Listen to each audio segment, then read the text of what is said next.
dia! Para você que está aqui acompanhando a programação da TV Mar, nós estamos iniciando mais um TV Mar News nessa manhã de segunda-feira, 27 de julho. Já passou rapidinho, né? Daqui a pouco a gente já chega em agosto.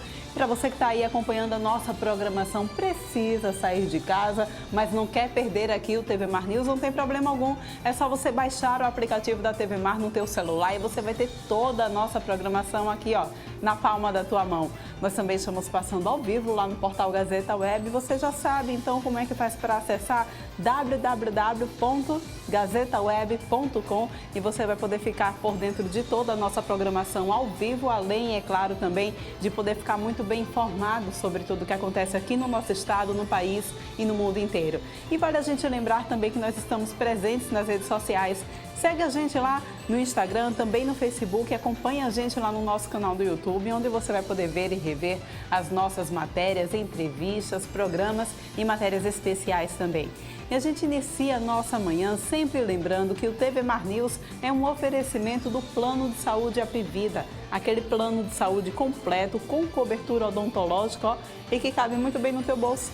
Então, pensou em plano de saúde, pensou em Apivida, nesse a gente confia. E olha só, é claro também que a gente não pode perder o hábito de abrir o jornal aqui nas nossas manhãs.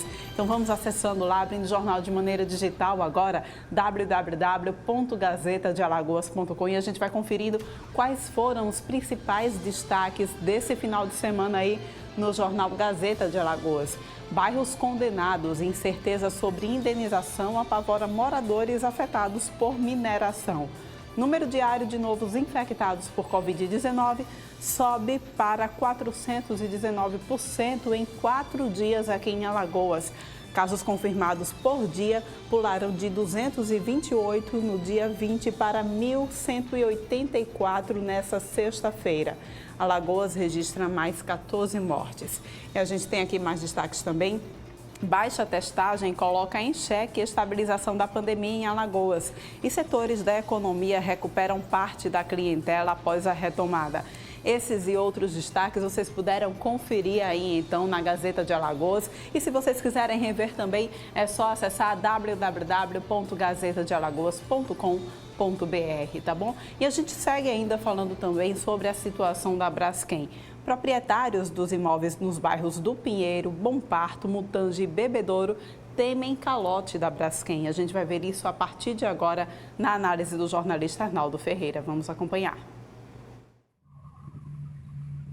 Os problemas de ordem econômica entre a Braskem, Odebrecht e a Petrobras, que é a segunda maior acionista da empresa, preocupam os proprietários dos 6.500 imóveis dos bairros de Bebedouro, Mutange, Bom Parto e Pinheiro, que estão negociando as indenizações.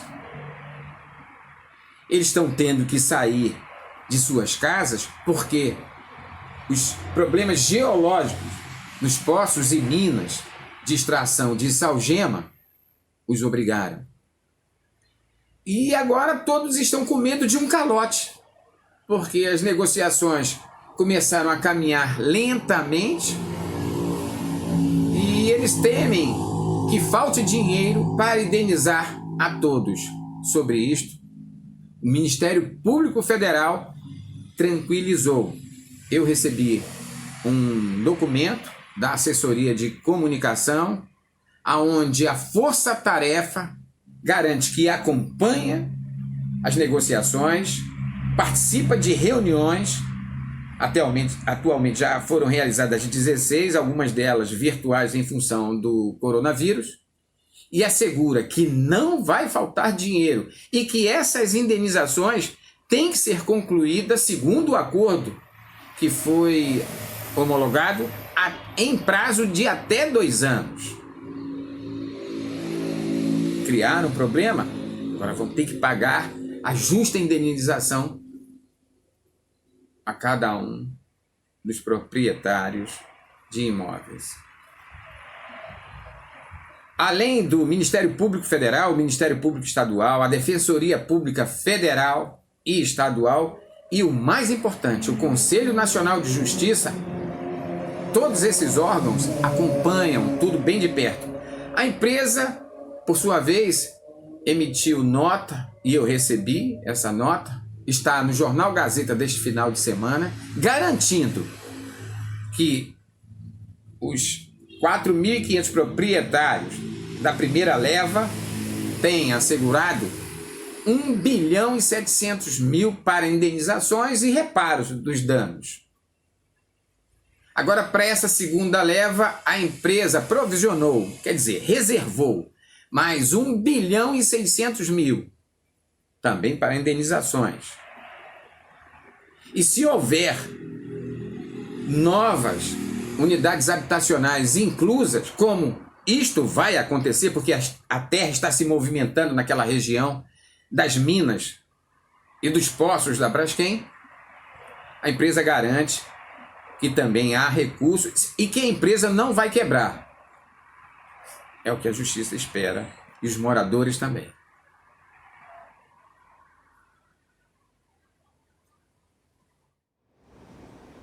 Pois é, né, gente? É uma espera de todos, né? E a gente que acompanha também essa situação vai continuar cobrando para que ninguém saia dessa situação lesado.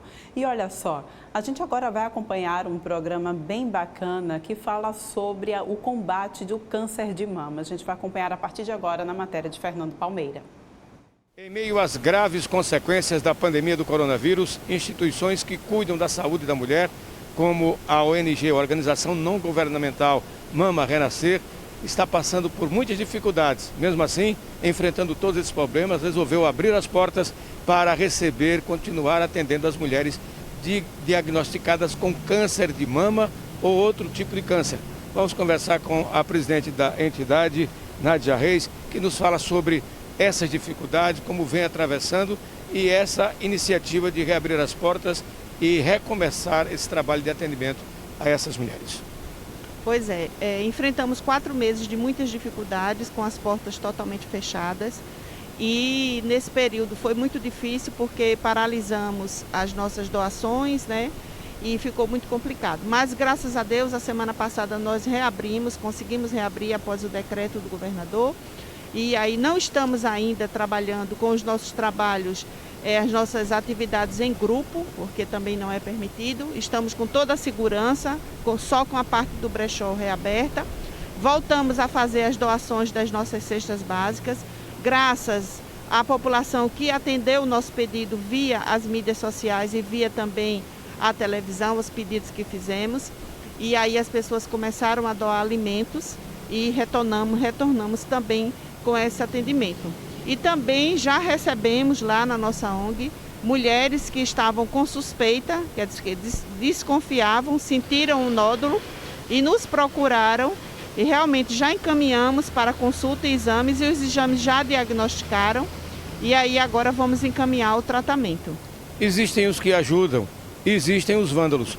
A sede que fica na Buarque de Maceda, bem próximo ao antigo Bom Preço da Buarque de Maceda, ela foi agredida. Houve uma tentativa de arrombamento? Houve uma tentativa de arrombamento.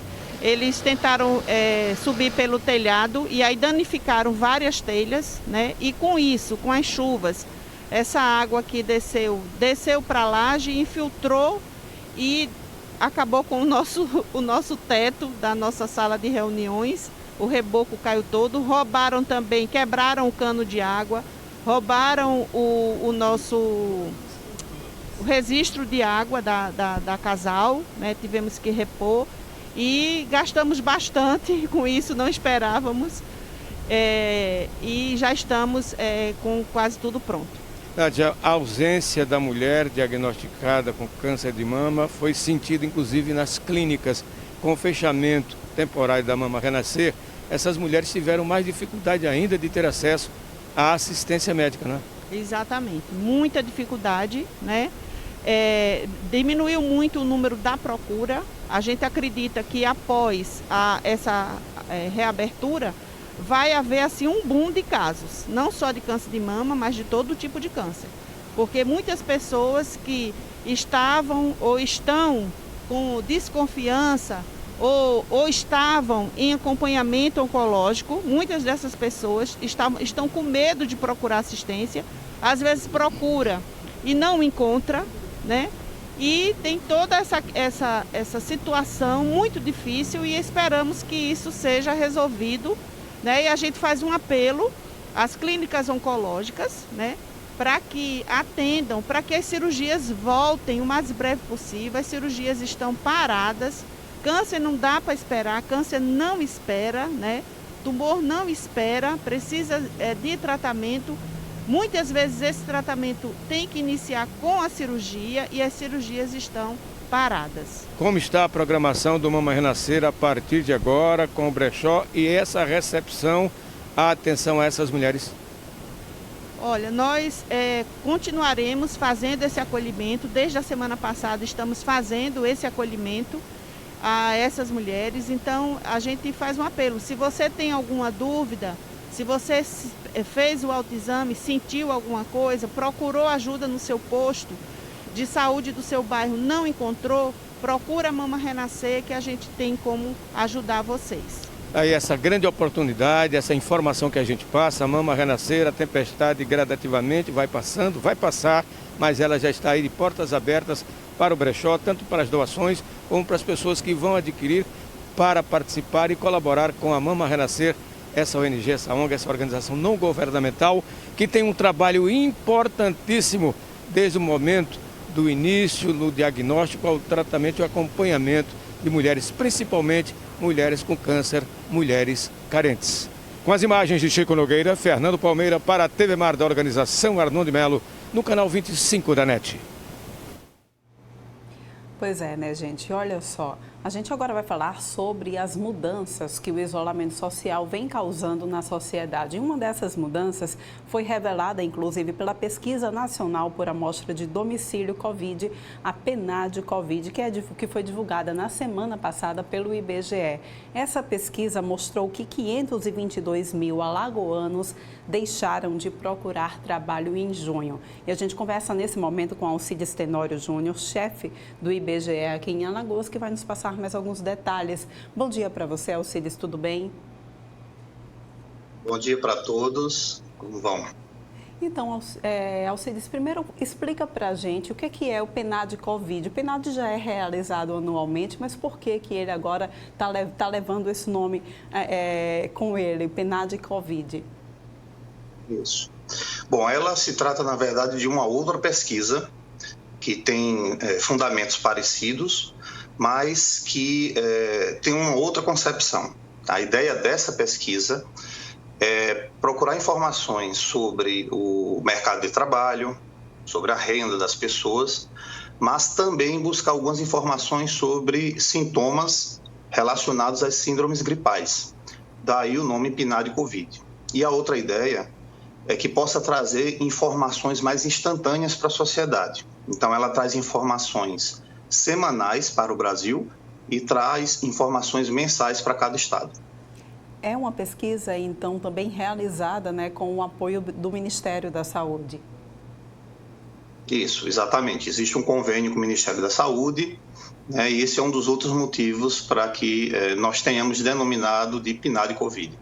E o que a PNAD Covid revelou agora dessa pesquisa realizada em junho? Bom, nós temos uma série de informações, né, relacionadas à saúde, ao trabalho e inclusive também aos auxílios emergenciais. Tá? Então nós separamos, na verdade, em dois grandes blocos, saúde e trabalho. Posso falar do ponto de vista da saúde já? Sim, fica à vontade. Pronto. Então, do ponto de vista da saúde, nós verificamos na comparação de junho com maio que houve a diminuição dos casos de pessoas que relataram ter sentido síndromes gripais, qualquer uma delas, tá? Mas o mais relevante da pesquisa é quando a gente trata dos sintomas conjugados. Esses sintomas eles são referenciados na literatura científica e ela diz que quando eles estão conjugados, eles estão mais relacionados com o Covid-19. Nesse caso, o número também caiu de pessoas que relataram ter sentido sintoma conjugado em junho, frente a maio, e agora foram de 98 mil pessoas, o que é um bom sinal, né, e o que está em tendência com o que a gente costuma ver nos noticiários, mas a gente puxa algumas informações também que nem sempre a gente encontra em outras pesquisas. Por exemplo, nós conseguimos identificar que de maio para junho também, esse grupo de pessoas com sintomas referenciados, que são normalmente tosse, febre, dificuldade de respirar, dor no peito, perda de olfato ou paladar também, esse número de pessoas procurou com mais intensidade os auxílios médicos. Então, de maio para junho, essa procura aumentou 10%. E desse total de 98 mil pessoas, 44% acabou procurando alguma unidade hospitalar, algum hospital, alguma ajuda médica, seja qual for. Isso também é um dado muito importante, porque revela uma tendência da população no passar do tempo, né? Mas, por outro lado, existem dois pontos importantes que precisam ser observados do ponto de vista da saúde. Um é que aumentou o número de domicílios em que reside um idoso e, ao mesmo tempo, também reside alguém que apresentou esses sintomas conjugados. Esse número agora é de 25% desses domicílios com idosos. É um número que requer atenção. Um outro número que requer bastante atenção é o de planos de saúde. Em junho, apenas 11% da população alagoana estava com planos de saúde privados. Isso representa uma redução de 53 mil pessoas frente aos dados de maio, por exemplo. Isso provavelmente se deve à questão que a gente vai abordar a partir de agora, a questão do desemprego, né? Eu queria que você pudesse falar a respeito disso, Alcides, por favor, que é um número que choca, né? Diante de uma situação em que a gente vive, onde a crise econômica se instala, 522 mil alagoanos deixam, então, de procurar emprego em junho. E eu queria que a gente pudesse, então, poder repercutir essa situação. Isso é uma tendência mundial, claro, né? Uma tendência brasileira e é uma tendência também em Alagoas. E nós temos percebido números muito duros para os estados do Nordeste, norte do país também. No caso de Alagoas, em junho, nós tivemos 32 mil pessoas a menos ocupadas no estado referente a maio, né? Um total de 937 mil pessoas. Isso ajuda a explicar uma variável muito importante, né? Um índice muito importante chamado taxa de desocupação, que em Alagoas aumentou substancialmente de maio a junho, infelizmente, né? Aumentou 2,6% e nós chegamos a um número bastante relevante, bastante alto, de 15,3% em junho de taxa de desocupação, tá? Esse é um dado preocupante, né? Um dado que vem chamando, claro, a atenção das autoridades, da população. A população tem sentido isso na pele, mas são dados que mostram também um caminho, né? Um caminho que precisa ser tomado assim que cada atividade puder regressar ao seu trabalho. E a pesquisa, inclusive, procurou também informações sobre essas pessoas afastadas e que os dados revelam que, aos poucos, essas pessoas estão retomando sua vida normal. Por que as pessoas deixaram de procurar emprego? O que elas alegaram nessa pesquisa? Essa pergunta ela não foi feita, tá? Mas nós entendemos, baseado em tudo que nós temos visto atualmente, que as pessoas acabam, ou pelo menos em maio e junho, elas desanimaram muito na procura de emprego, porque uma situação de pandemia, em que requer que todos estejam em casa e que, além disso, também vem acompanhado com todos os decretos que acabam fazendo com que algumas áreas, algumas atividades não possam reabrir. Então, as pessoas, naturalmente, acabam entendendo que não é o momento de procurar emprego, né? Aos poucos, a gente imagina, e a pesquisa deve acompanhar isso, que esse número de pessoas volte a aumentar. Obviamente, quanto mais pessoas procurarem emprego, num primeiro momento, essas pessoas podem não encontrar, e aí essa taxa de desocupação pode crescer mais. Mas depois, quando essas pessoas começarem a se recolocar no mercado de trabalho, a gente vai poder ver, e assim eu espero, assim todos nós esperamos, uma redução dessa taxa de desocupação até que ela volte a níveis normais. E os próximos dados devem ser divulgados já quando? Bom, todos os meses nós estamos divulgando os dados, né? Então, os dados referentes a julho serão divulgados mais ou menos em meados de agosto e assim sucessivamente. Então, nós queremos, porque nós temos um prazo para trabalhar os dados, né? Para verificar eventuais inconsistências, para dar os tratamentos estatísticos e, naturalmente, a gente precisa de alguns dias para isso. Então, fechado o mês de trabalho, nós acabamos com mais alguns dias fazendo esses últimos ajustes para fazer o lançamento dos dados sempre próximo de meado do mês subsequente. Ok, Alcides, muito obrigada pela tua participação aqui no TV Mar News. A gente segue, então, acompanhando aí esse trabalho que vocês vêm realizando, tá bom? Eu agradeço a oportunidade e sempre aproveito esses espaços para pedir à população que responda ao entrevistador do IBGE, que confirme no site, no nosso 0800, a sua identidade, confirme que é nosso entrevistador e assim faça, exercite a sua cidadania, permitindo que a gente possa enxergar o nosso Estado. Com certeza. Muito obrigada. Tenha um excelente dia. A gente vai agora para um rápido intervalo, mas volta daqui a pouquinho trazendo mais informações para vocês.